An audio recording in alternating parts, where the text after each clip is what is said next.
1929년 조선박람회가 끝난 다음에 1930년에 조선박람회 사진첩이라는 것을 발간하는데, 이 조선박람회 사진첩에 보면은 아주 재밌는 사진이 많이 들어 있습니다. 우선 이 사진을 보면은 체격이 좀 괜찮은, 그리고 머리가 허연 남자가 모자를 들고 인사를 하고 있습니다. 당시 조선 총독이던 사이토 마코토입니다. 이 사이토 마코토가 조선박람회 개회식에 참석해서 개회식을 집전했다는 것을 이 사진이 보여줍니다. 근데 재밌는 것은 조선박람회 개막식은 두 번 열렸습니다. 첫 번째는 조선 총독이 참석한 가운데 열렸고, 두 번째는 일본의 황실에서 보낸 황족이 참석한 가운데 열렸습니다.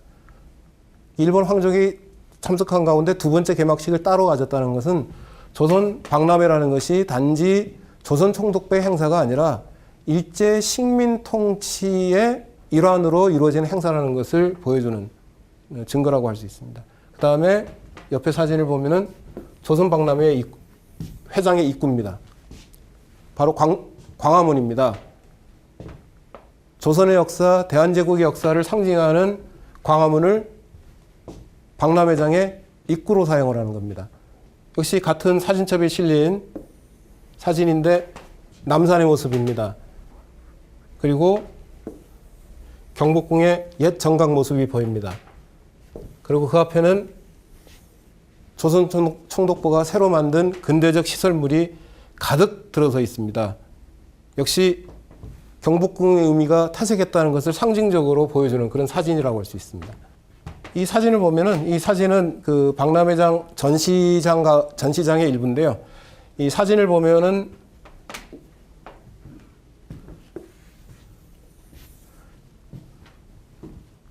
흥미로운 모습이 담겨 있습니다.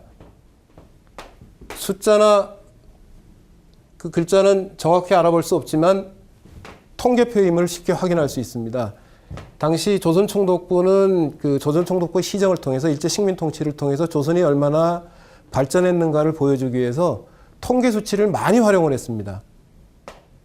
그러니까 통계를 통해서 발전, 성장의 모습을 보여주려고 애를 많이 썼는데, 그래서 전시회장에도 이런 통계표가 곳곳에 붙어 있었습니다. 옆에 있는 사진은 당시 그 조선박람회 전시장에 전시된 각종 물품입니다. 그 다음에 이 1929년 조선박람회의 중요한 특징은 이른바 조선색을 굉장히 강조했다는 겁니다. 당시 조선 총독부 관계자의 발언을 빌리자면은 조선적인 분위기를 내기 위해서 애를 많이 썼다 그랬습니다. 자, 상식적으로 생각하면은 일제 식민 통치를 통해서 조선적인 것이 사라지는 모습을 보여주는 게 맞을 것 같은데, 굳이 조선적인 모습을 강조하려고 했다는 겁니다. 쉽게 알 수 있습니다. 사물놀이 하는 모습 또는 평범한 조선인 가정의 모습, 다 한복을 입고 있습니다. 그 다음에 이 사진은 조선시대의 관아 모습을 재현한 겁니다. 그리고 이 사진은 법원 재판장의 모습인데, 법관들은 법복을 입고 있지만 방청석에 앉아있는 사람들 가운데 다수는 갓을 쓰고 도포를 입고 있습니다. 역시 조선 옷을 그대로 입고 있는 거죠. 왜 이렇게 조선색을 강조하려고 했느냐? 1929년 조선박람회는 조선 총독부로서는 중요한 의미를 갖고 있었습니다. 1920년대 이후에 그 조선 총독부가 계속 일본인 자본을 유치하기 위해서 애를 많이 썼는데, 이제 당시 일본에서는 조선에 투자하는 것을 상당히 꺼려하는 분위기가 있었습니다. 그러니까 조선 총독부로서는 일본인 자본 투자자들로부터 환심을 끌기 위해서는 조선적인 것을 보여주는 것이 효과적이라고 판단했던 것으로 보입니다. 그래서 조선적인 것을 대단히 강조했는데, 그러면 뭐 조선색만 강조했냐? 그것은 아닙니다. 조선박람회 전체적인 모습을 놓고 보면은 조선적인 것을 강조하는 것은 일부에 지나지 않았고, 실제로는 사람들이 보기에 신기한, 진귀한 모습을 보여주는 그런 것들이 굉장히 많았습니다. 박람회장에 들어서자마자 외국인들, 주로 서양 사람들이 공연하는 모습을 보여준다든지, 그 다음에 우리가 일상생활을 통해서는 전혀 볼 수 없었던 그런 진귀한 외국의 진기한 모습을 갖다가 보여주는 전시물이 굉장히 많았다고 합니다. 그러니까 한편으로는 사람들이 접할 수 없었던 진기한 모습을 보여주고, 다른 한편으로는 조선적인 것을 보여주는 그런 이중성을 갖고 있었던 것이 1929년 조선 박람회였습니다. 이 그림 엽서는 굉장히 의미심장합니다. 한편에는 기모노를 잘 차려입은 일본 여성이 등장합니다. 그 옆에는 조선 여성이 등장하는데, 조선 여성의 복장은 아무리 봐도 평범한 복장이 아닙니다. 춤추는 여성의 복장이죠. 딱 이 복장을 보면은 많은 사람들이 연상하는 게 바로 기생입니다. 물론 기생이 이런 복장을 하고 있었던 것은 아닙니다. 그런데 기생을 연상하도록 하는 그런 그 모습을 기념 엽서에 집어넣은 겁니다.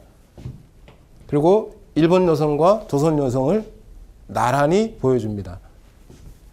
또 다른 기념 엽서입니다. 여기는 조선 여성만 등장합니다. 역시 춤추는 조선 여성입니다.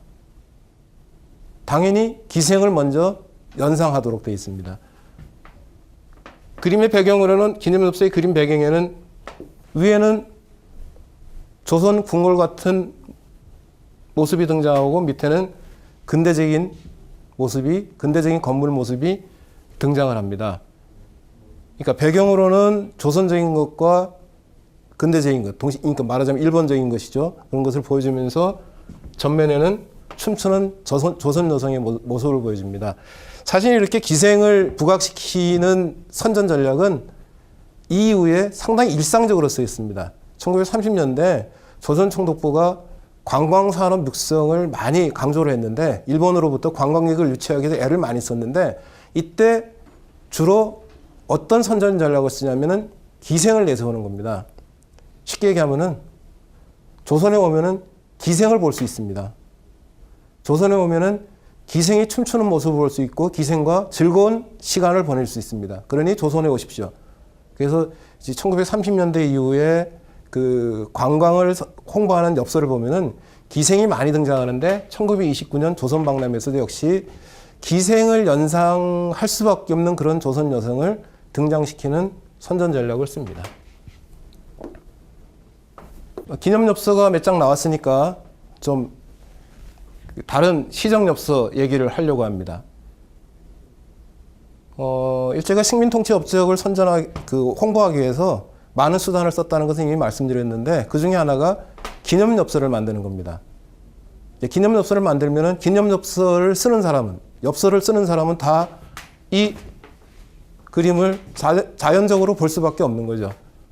그래서 시정 1주년부터 시작해서 해마다 시정 2주년, 시정 3주년, 시정 4주년, 시정 5주년 기념 엽서를 발간했습니다. 먼저 시정 1주년 기념 엽서를 보면은 죽도 등대라고 되어 있습니다. 그리고 인천 수원지라고 되어 있습니다. 광양만 염전이라고 되어 있습니다. 죽도 그러니까 일본 사람들이 흔히 말하는 죽도라고 착각을 하는 것 같습니다. 이 죽도는 독도의 죽도가 아닙니다. 진도에 있는 죽도라는 한 섬에 만든 등대 사진입니다.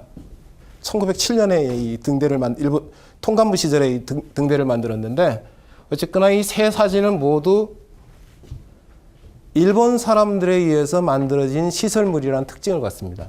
그러니까 시정 1주년이니까 별로 한 게 없습니다. 그러니까 주로 통감부 시절에 시작했던 것을 갖다가 엽서에 담아가지고 보여준 겁니다. 시정 3주년입니다. 시정 1주년에 비해서는 조금 양상이 바뀌었습니다. 재령 철산이라고 되어 있습니다. 재령에 있는 철광산에서 철을 캐는 모습입니다. 평양 무연탄이라고 되어 있습니다. 평양에 있는 탄광에서 무연탄 캐는 모습입니다. 역시 시정 3주년, 그러니까 1913년이죠. 아직 근대적인 공장이 많이 들어서지 않았기 때문에 주로 광물 자원을 채취하는, 말하자면 광산업을 개발시키는 모습을 시정의 업적으로 홍보하는 기념 엽서를 만든 겁니다. 시정 5주년입니다. 시정 5주년 기념 엽서입니다.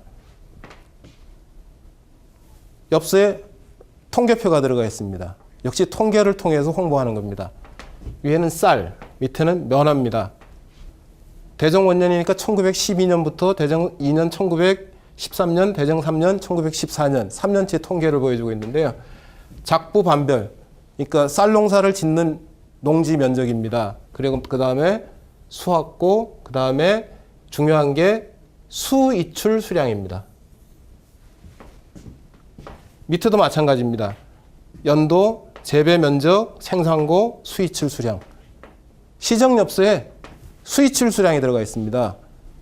그러니까 그 농업 생산이 얼마나 늘어났느냐를 보여주는데 그치지 않고 그 가운데 얼마나 많은 양이 외부로 수출이 됐느냐. 여기서 외부 수출은 거의 다 일본으로 수출입니다. 그러니까 말이 좋아서 수출이지 실제로는 수탈이죠.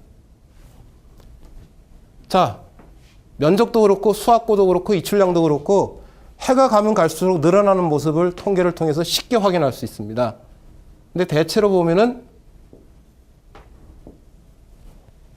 쌀 같은 경우에는 생산고의 약 10% 정도가 해외로, 국외로 이출되는 것으로 나타나 있습니다. 조선 농민들이 땀 흘려서 생산한 쌀의 10%는 그냥 일본으로 가져가는 겁니다. 옆에 있는 사진이 이걸 보여줍니다. 군산항 미곡 집적의 상황 이렇게 되어 있습니다. 당시 군산은 일명 쌀의 군산이라고 그랬습니다. 쌀 수출로 유명한 항구였습니다. 조선 총독이 군산항의 시찰을 갔다가 항구에 이렇게 쌀가마 쌓여 있는 것을 보고 감동을 해가지고 군산은 쌀의 군산이다 이렇게 부른 게 군산을 상징하는 용어처럼 일제강점기 내내 쌀의 군산 그렇게 불렸습니다. 그러니까 군산을 통해서 호남평야에서 그 전라도에서 생산된 양질의 쌀이 일본으로 수출이 된 겁니다. 다시 한번 강조하지만 말이 수출이지 실제로는 거의 수탈해 간 겁니다. 싼값에 수탈을 해갔습니다. 군산이 쌀 수출로 유명했으면은 목포는 면화 수출로 유명했습니다. 밑에는 목포항 면화 집적 상황이라고 되어 있습니다. 역시 목포항에 면화가 가득 쌓여 있습니다.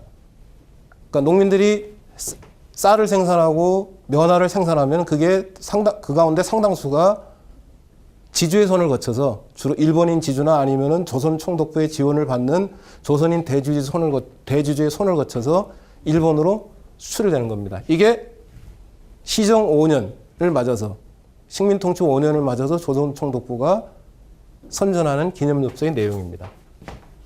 조금 시간을 건너뛰겠습니다. 이건 시정 15주년입니다. 1915년에서 10년이 떴으니까 1925년이죠. 1925년이 되면은 홍보엽서의 내용이 조금 바뀝니다. 이제 공장 비슷한 게 보입니다. 경성제사장이라고 되어 있습니다. 이 제사라는 거는 누에에서 고치를 뽑아내는 겁니다. 그 고치를 가지고 비단을 만드는 거죠. 제사 산업이 1920년대 상당히 중요한 그 산업이었는데 경성에 있는 한 제사 공장에서 실 뽑는 모습을 보여주는 겁니다. 참고로 1920년대 제사 산업은 일본 산업의 핵심 분야였습니다. 원래 제사 산업은 그 다른 나라에서 발전했는데 1차 세계전 당시에 그 주요 제사 산업 국가들이 전쟁을 치르느라고 생산을 제대로 못하는 틈을 타가지고 일본의 제사 산업이 시장을 많이 장악을 해가지고 1920년대 일본의 제사 산업이 비약적으로 발전합니다. 그러면서 이 제사 산업의 원료인 고치를 확보하기 위해서 조선총독부가 애를 많이 썼는데 그런 가운데 곳곳에 이런 제사장이 만들어졌습니다. 이런 제사장이 만들어진 것을 바로 식민통치의 업적이라고 이제 홍보를 하는 거죠.